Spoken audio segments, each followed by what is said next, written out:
देऊन वंचित बहुजन आघाडीचे संस्थापक, बहुजनांचे हृदय सम्राट सन्माननीय ॲडव्होकेट बाळासाहेबजी आंबेडकर यांना सन्मानित केले जाणार आहे। अध्यक्ष जनाब साहिल भाई आणि कन्व्हेनर लियाकतजी खान यांच्या शुभ हस्ते हा पुरस्कार वितरण सोहळा संपन्न होतोय।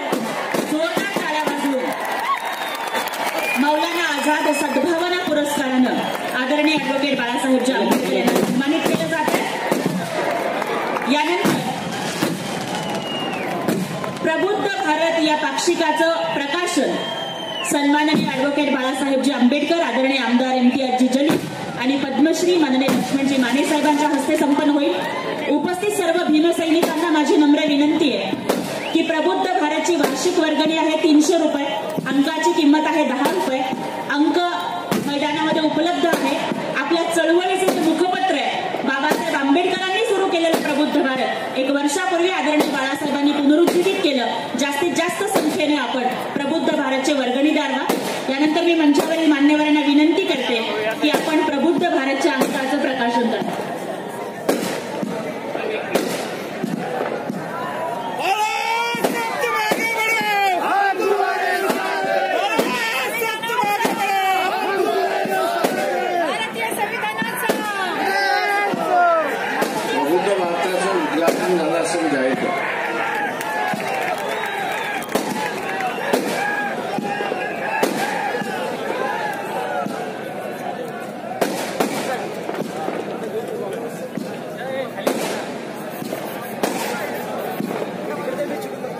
संविधान दिवसाच्या कार्यक्रमाचे असणारे अध्यक्ष अतुल बावरे,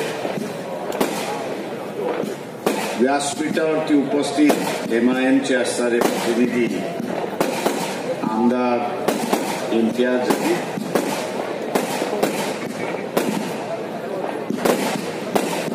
लक्ष्मण माने, हरिभाऊ भजे, विजय मोरे, विसे, रेखाताई ठाकूर आणि इतर सर्वच सन्मानित व्यासपीठ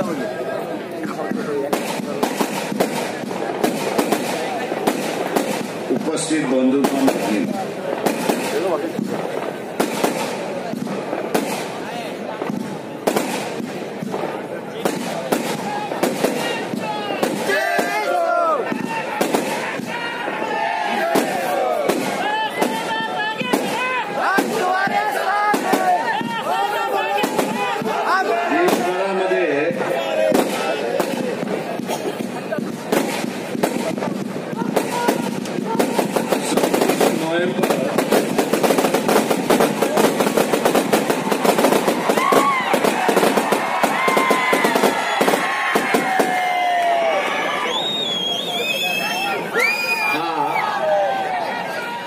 संविधानाचा दिवस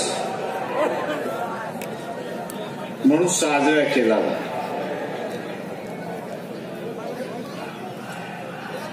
दिल्लीमध्ये सर्वोच्च न्यायालयाचे असणारे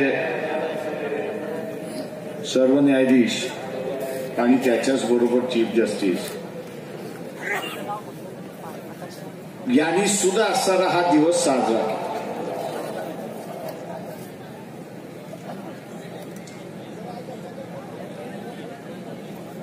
संविधान बदला अशी जी मोहीम चालली, वेगवेगळ्या संविधानिक पदावरती बसलेली माणसं आणि व्यक्ती आम्ही ह्या संविधानाच्या बाजूने आहोत हे त्यांच्या त्यांच्या पद्धतीने ते असताना सांगत आहेत।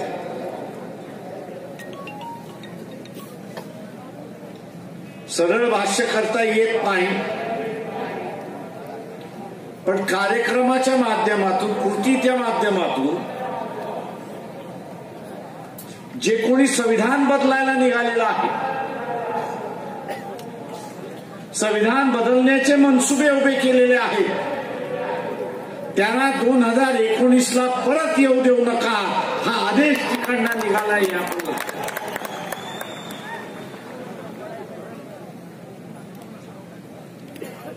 गेल्या 70 वर्षामध्ये सुप्रीम कोर्टामधले असणारे जजेस ज्यांनी 26 नोव्हेंबर जाहीरपणे साजरा केला असं मला तरी आठवतं. 4 महिन्यावरती लोकसभेची निवडणूक आणि 4 वर्षाच्या लोकसभेच्या 4 महिन्यावरती लोकसभेच्या निवडणूक आहे.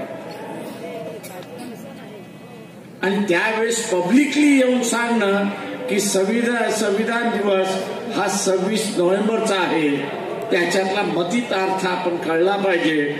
या सगळे जे विरोधी आहेत त्यांना पुन्हा सत्तेवरती येऊ देऊ नका, हाच अलिखित आदेश सुप्रीम कोर्टाने आपल्या सगळ्यांना दिलाय, हे आपण सरळ लक्षात ठेवू. मित्रो,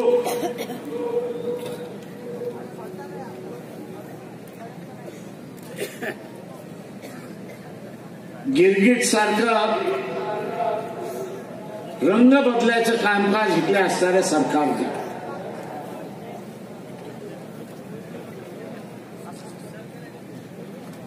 अयोध्येचा प्रश्न उपस्थित करण्या अगोदर शहरी नक्षलवाद हा वाढत चाललाय. सगळ्यात मोठा प्रश्न आहे. नरेंद्र मोदी सुद्धा त्याच्यावरती बोलायला लागले. हे देशापुढचं संकट आहे आणि आम्हाला पुन्हा निवडून द्या, कारण का हे संकट आम्हाला मोडत आहे.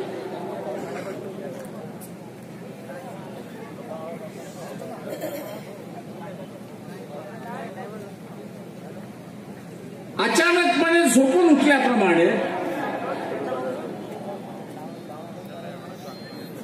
नक्षलवाद ह्या देशातला सगळ्यात मोठा प्रश्न, शहरातल्या लोकांना भीती घालण्याचा प्रयत्न.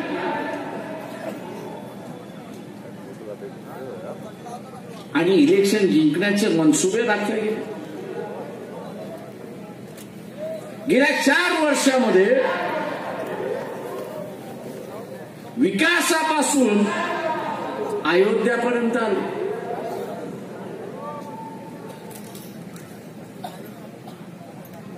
आम्ही असं नरेंद्र मोदी यांना असं विचारतो,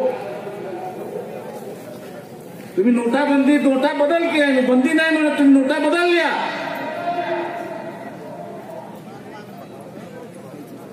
ज्यांचा बँकेचा धन होता त्यांना नव्या मिळाल्या, पण ज्यांच्याकडे काळा धन होता त्या बदलल्या कशा ह्या तर सांगा.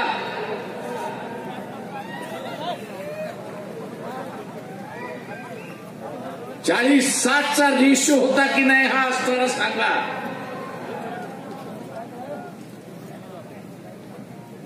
म्हणजे बिना टॅक्स पे केलेला असताना जर पैसा असेल आणि बदलून घ्यायचे असेल तर 60% मालकाला जात होते आणि 40% कोणाला जात. याचा हिशेब नरेंद्र मोदी आपण दिला पाहिजे, हा माझा आपल्याला असणारा सवाल. मी वाटच बघतोय की माझ्यावरती त्यांनी केस करा.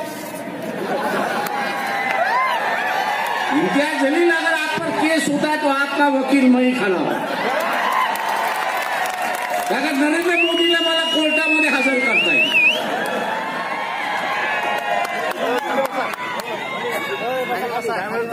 गॅसचं एग्रीमेंट झालं, कापसाचा शेतकरी आत्महत्या करायला लागला. घटनेने कुठल्याही पिकाला संरक्षण दिलं नाही, पण कापसाला संरक्षण दिलं. त्याला अनुसरून एका शेतकऱ्याची नुकसान भरपाईची केस दाखल केली. शरद पवारापासून सोनिया गांधी पर्यंत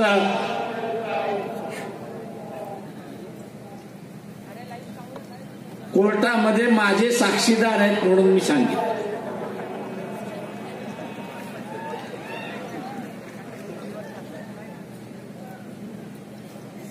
वर्ष झाली कुठला जज ते चालवायला तयार नाही अशी असणारी परिस्थिती.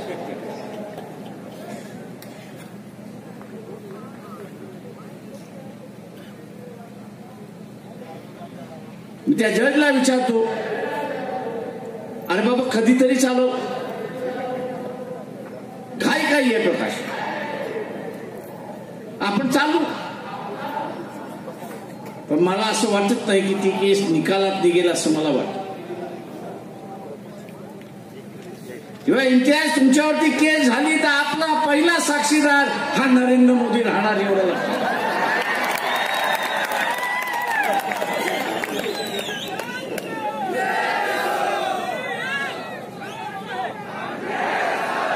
याचं कारण साक्षीदाराला काही विचारता येतं.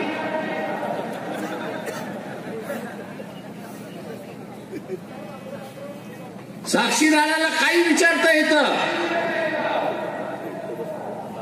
किंवा तुला पहिल्यांदा आबरू आहे का हे पहिल्यांदा सांग, हे तुम्हाला विचारतं.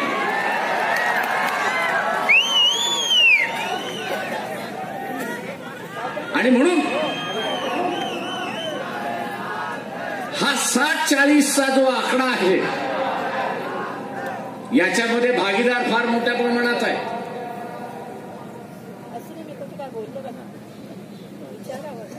मी आजही सांगतो की ज्यांच्याकडे काळा पैसा आहे, म्हणजे टॅक्स न भरलेला पैसा आहे, त्यांनी तसाच सांभाळून ठेवावा. 2019 नंतर त्याला पुन्हा पैसे बदलण्याची संधी मिळेल हे असणारं लक्षात. तुमच्याकडे नोट असेल ती काढा आणि वाचा.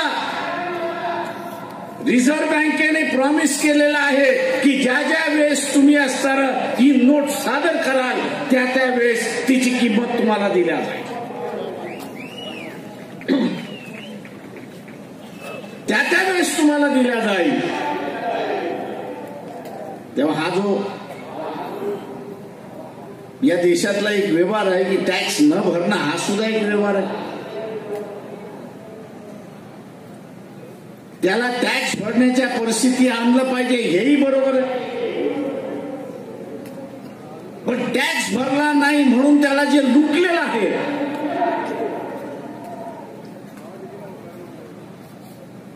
तो असा मला म्हणतोय वाट बघतोय, तुम्ही असं करणार नक्की का? म्हटलं महाराष्ट्रातले 40 खासदार आम्हाला जर आले तर म्हटलं होतं इथे असताना या बदल आम्ही केल्याशिवाय राहणार नाही. जुना नोटा पुन्हा बदलल्या जातील हा निर्णय आम्ही घेतल्याशिवाय राहणार नाही हे लक्षात.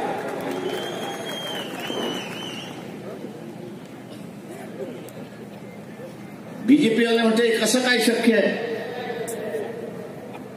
म्हटलं नोटा बदलायच्या की न बदलायचा निर्णय हा असणारा नरेंद्र मोदीचा नाही तर त्या उर्जित पटेल आरबीआय गव्हर्नरचा हे असणारं लक्षात.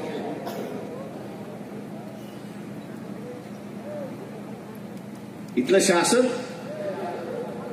हे कंगाल झालेलं आहे.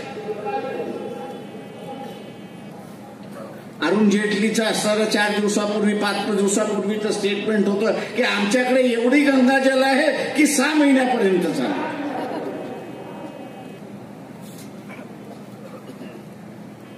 यांना असं वाटतं की सगळीच माणसं बिनडोक आहेत, कळत नाही, आपण काही बोललं तरी चालेल. अरुण जेटली आपल्याला असणारं सांगतो जे बजेट पार्लमेंटने पास केलेलं आहे ते फक्त 31 मार्च पर्यंत चालू शकतं. त्याला नवीन पार्लमेंटने मान्यता दिल्यानंतर पैसे काढता येत नाही हे लक्षात घ्या. त्याच्या अगोदर पैसे काढता येत. आणि तुमच्याकडे जर 6 महिन्याची असणारच गंगाजल होती तर मग आरबीआयकडे कशाला गेला होता? भीक मागायला पैसे द्या म्हणून. तुमचं आणि आरबीआयचं भांडण काय हे असतं सांगा. त्याचं भांडण हे चाललेलं आहे.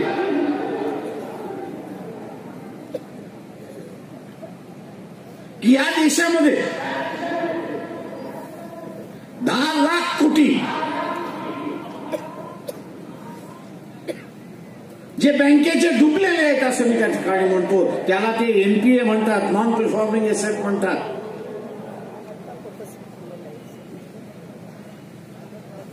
त्याच्यातले 80% पैसे परत येणार नाहीत अशी असणारी परिस्थिती. 80% परत येणार नाही. बँकेमध्ये कोणाकोणाचे फिक्स डिपॉझिट आहेत आणि सेव्हिंग अकाउंट आहेत एवढं सांगा. हात वरती करा, कोणाकोणाचे सेव्हिंग अकाउंट आहेत. या सरकारला पुन्हा जर निवडून आलं तर तुमचे खातं बुडलं म्हणून समजा.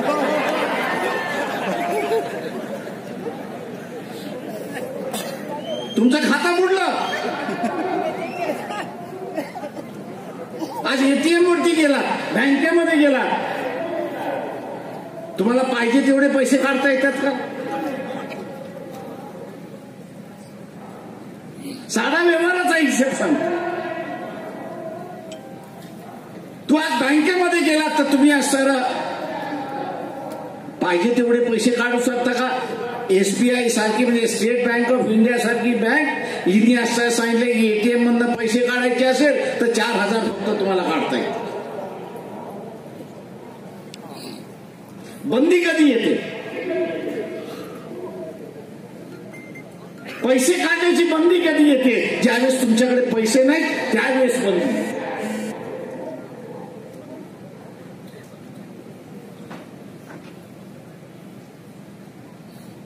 आणि आज या सरकारकडे पैसे नाहीत, बँकांकडे पैसे नाहीत, म्हणून असताना बंदी असताना येते अशी असणारी परिस्थिती. अनेक जण म्हणतात ह्यांना राज्य चालवता येत नाही. मी म्हणतो ह्यांना राज्य चालवता येत नाही तर ह्यांना चालवता येतं, पण ह्यातल्या असणाऱ्या सामान्य माणूस जो मनुवाद आणायचा, हा मनुवाद आणायचा असेल तर इथला आर्थिक दृष्टिकोनातून माणूस कमकुवत पाहिजे.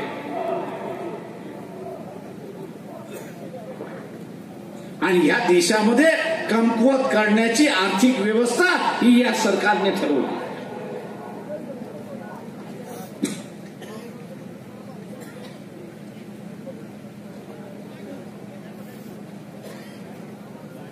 आणि म्हणून असं म्हणतोय की बँकेवरती आता संकट नाहीये, पण 10 जून नंतर निश्चितपणे बँकेवरती संकट आहे हे असताना लक्षात घ्या.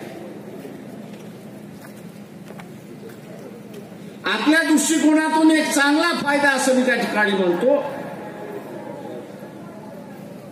की नवीन लोकसभा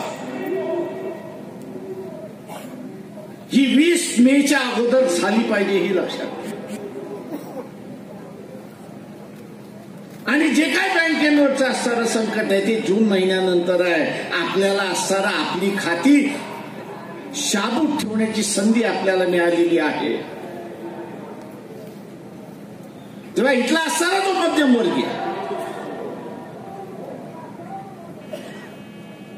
की ज्याचे फिक्स डिपॉझिट आहे, सेव्हिंग अकाउंट आहे, पण हिंदुत्ववादी आहे, त्याला माझं असणारं आव्हान आहे बँकेतलं खातं शिल्लक राहिलं, बँकेतला पैसा शिल्लक राहिला तर आपली टेक शिल्लक राहते, बँकेचं खातं बुडलं तर आपली टेक संपली ही असणारं लक्षात.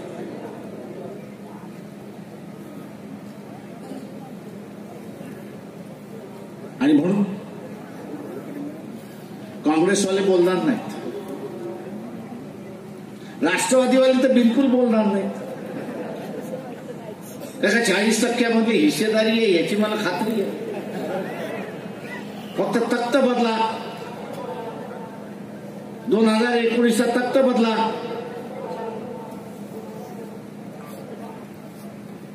ती यांची सगळी भिंग बाहेर पडतील हे लक्षात.